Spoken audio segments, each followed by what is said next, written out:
the question is, when you feel like I'm kind of too attached to my role, that's an issue. But that's not your identity. Your identity is always just your essence playing out somehow.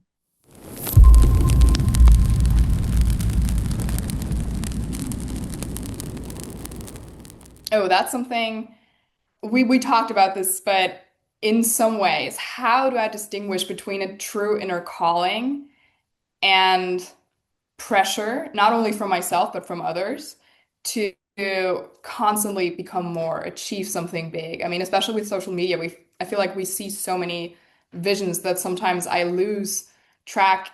Is that something that's actually calling me, or is just everybody telling me, and am I self-telling me I need to do this? Well, a calling is something that comes effortless and feels glorious. It's just a feeling thing.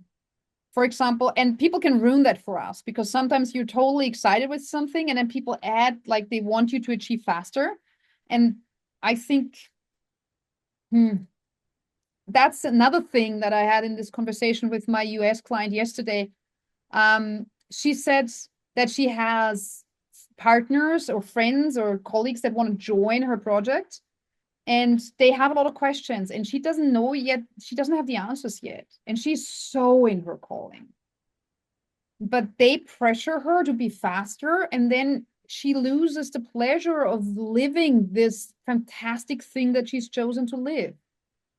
So people can kind of dilute our calling by pressuring us. But generally, if it's your calling, you enjoy doing it. And if you feel, okay, there's people on the outside who think you have to do it faster or you have to do it this way, etc., that can taint it a bit. But usually you do know that this is still the thing you want to do. You just don't want to do it this fast because sometimes things take a time to embody. Or you feel like, I'm not 100% sure if your flavor is the right flavor for me to add, especially if it's your thing and then people kind of want to join. It's so many people ask me, can I work with you? And I'm always saying no. Because my instinct, if I like you, would be saying yes. And I've gotten myself into deep trouble. So I initially say no, just to make sure I have the boundary installed. I don't say it in a rude way. I just say I'm currently really happy with my current team, or I have so many projects at the moment. I don't feel like I have capacities. And then I just say, but I'm curious, what are you doing there? So I make and then I let people tell me what they're on about, and then maybe it actually aligns. But I'm knowing my purpose and I'm protecting it. I don't let people push me either in being faster or taking them on or swerving left or swerving right. But that took me a long time to install. So I think it is a calling if you enjoy it. It is not a calling if it's just pressure. But if you have a lot of pressure, you want to first of all kind of get rid of all the voices and see if you can enjoy it again. Then it's still your calling. And sometimes we're done with this. Sometimes something else is our calling. So it's like, oh, I'm like I said earlier, this is an old vision. Why am I still pursuing that? Something else. What else is new? Yeah, Right. no, that does make sense because I feel like there's just a lot of outer voices, and sometimes it can be a lot because I do a lot of things just out of my gut. Like I decided to work 20 hours in a law firm because I want that. And then every time I call someone, they're like, you should work less, you know? And I'm like, I don't feel like I should, but now everybody's telling me. And then I sometimes doubt myself, did I make the right call to do that? Should I maybe listen to everybody? Am I What is the reason why they sell? Why do they tell you you should work less? What is their arguing? The most common thing I hear in general when I talk to people is you do too much. Like you don't have to do as much as Oh, you. you have people that feel bad because they think they should do more and they other this onto you. They project it onto you. Do you feel happy with the amount you're doing? Yeah, I do. I mean, I know it's a lot, and sometimes I feel like it's a lot, but I If just you're love happy, it. if it nourishes you, Yeah. just make sure it nourishes you, then you're fine. If other people want to do less, then tell them next time somebody tells you you do too much, you say, it feels good to me. It makes me happy. We don't have to have the same measure here.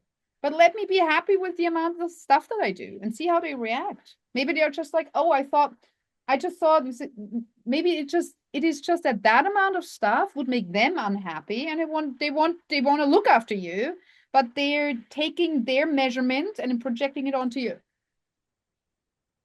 Yeah, my mom, I feel like my mom's doing that a bit. She's just worried, but Yeah, people are worried. The thing yeah. is worry. I always say to my mom, don't worry about me. That's neither a compliment, nor does it get me anywhere.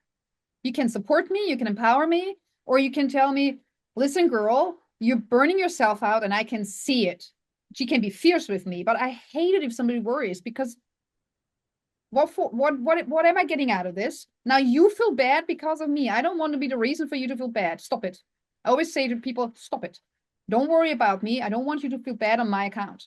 So either you help me with this or you leave me the heck alone until I'm done. And I said this to my mom when she was, I think it was 15. Hang on, stuff's happening here. I think I was 15 when she picked me up at a party in the middle of the night. It was the 80s, 90s actually.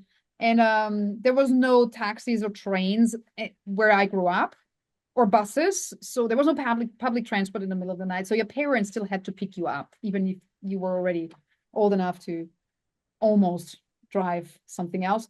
And she was so tired and she was constantly complaining on the car ride that she would be so tired tomorrow. And I said to her, never do this again. Never pick me up again. I don't want to hear your worry and I don't want to hear your exhaustion. Don't make me the reason to exhaust yourself and don't make me the reason to be worried. If you want to be worried about something else. I'm going to organize this that I am going to find my way home in a way that you don't have to be worried at all, but you can't put this on me anymore. And I think that's one thing we can say stop even to our parents. And I feel like the internet connection is bumpy, is it? Oh yeah, it is. It is a little bit. Yeah, no, but I feel that. It's definitely something that's a good sentence or a good couple of sentences I should probably try to incorporate more because I'm always unsure how to react because I don't want to make them like I appreciate that they worry. I appreciate that they actually call me to tell me what they You think. appreciate that they Yeah. care, but you don't appreciate that they worry. So you can Yeah. say that. So I like that you care about me, but I want you to trust me that I can look after myself. I'm happy with the amount of work that I'm doing. It makes me thrive. It makes me feel worthy. I'm proud that I can do this.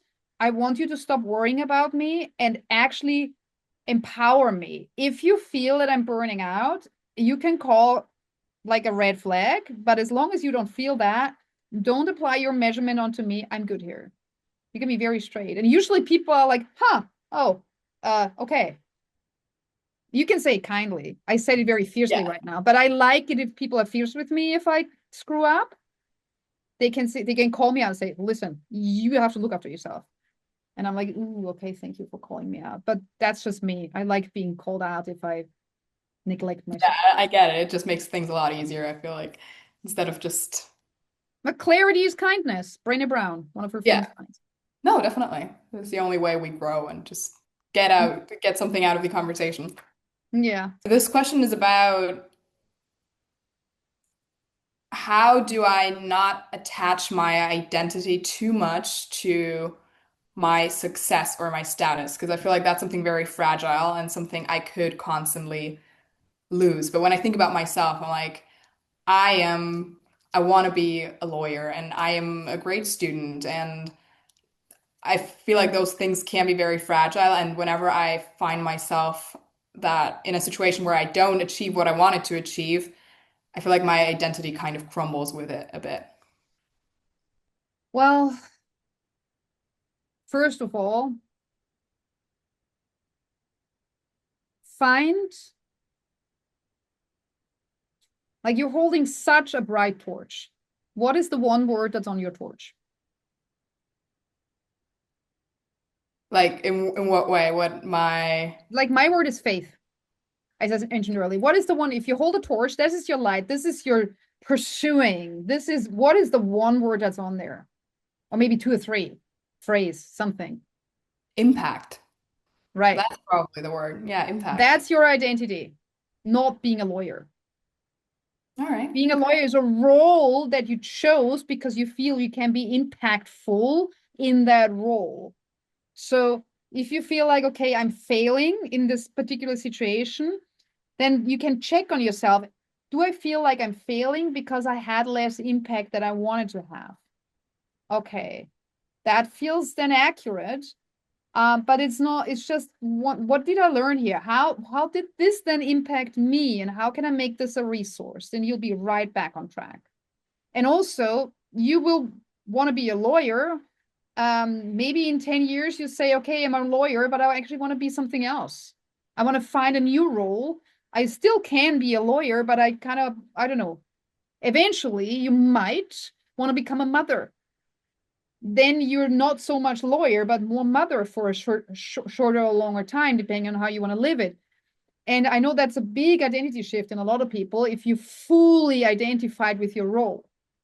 But if you're identified with your torch, this is a tiny human being. You have no more impact in the rest of your life than on a little human that is fully trusting you. And then you're again in your calling. So it doesn't matter what it is. The question is when you feel like I'm kind of too attached to my role, that's an issue. But that's not your identity. Your identity is always just your essence playing out somehow. But if you start to attach to your essence, then it doesn't matter so much if the current role is not 100% perfect. Because you will see, okay, I'm learning something here. I want it to be impactful. Now this is impacting me. I have to pivot this somehow. Just try to reframe it. What did I learn here? Everything you learn is going to be a resource. And then how can I make this, like, for example, everything I do, my friend said it to me today, said, you're so smart in product development. I said, well, that's what I got my Forbes award for. I can brand and product develop like other people, I don't know, swim or breathe or whatever is your calling. So if you understand that whatever it is you're wanting to do, and in your case, it's having impact, you have to find a way to reframe the moments when you feel like you feel frustrated or powerless or helpless. Because this is when you will feel failure. And every time you feel that, say, okay, I'm feeling helpless here. Why? Because there's some path I haven't seen yet. And then the reason why you feel helpless here is because something within you wants to find a new path to be impactful. So every time you feel you're failing, it's setting you up for even more impact. Because, okay, it didn't work like that. How else could it work? And this is how you create structure and life experience. And you're going to be like, if you celebrate your failures, okay, not like that. What else? How else can I pursue this? You will, the thing is, the only thing is not giving up. And lots of people just give up at some point. They realize, okay, I've tried this 3 times. It's not working for me. I've had this in my life with one particular thing that I've tried 3 times. I went bankrupt once because I failed in this. Like the failure was so big. And right now, I'm in the brink of tackling that for the first time in my life. And I'm like, oh my God, I'm so grateful I never gave up. But that was really challenging. And the only thing is, don't give up. It's not failure. Failure is giving up. Everything else is just setting you up for more greatness. And if it says impact, it's setting you up for more impact in that case. For me, everything just set me up for more faith. It's beautiful. I mean, we're really. Yeah, it is, isn't it? All right. Yeah. How are you now? You got all your questions answered? I got all my questions answered. Yeah, full 6 of them. I didn't think that, so that's amazing. Okay. How are you with all the answers? Is there anything else you want to know? Is there anything you want to share? How do you feel about it? I feel great about it. I feel like I need to sit down now and just brainstorm on like my floor and just write down all the things that I feel like are on my torch or are like what's happening in my life. I oftentimes, on a day-to-day basis, when I'm really stressed, I just go on autopilot sometimes, Yeah. especially when it's like exam season.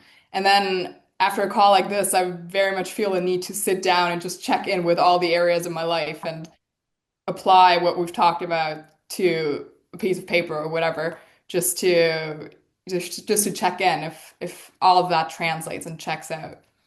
Fantastic. You do that. And I'd be happy to know how it lands for you.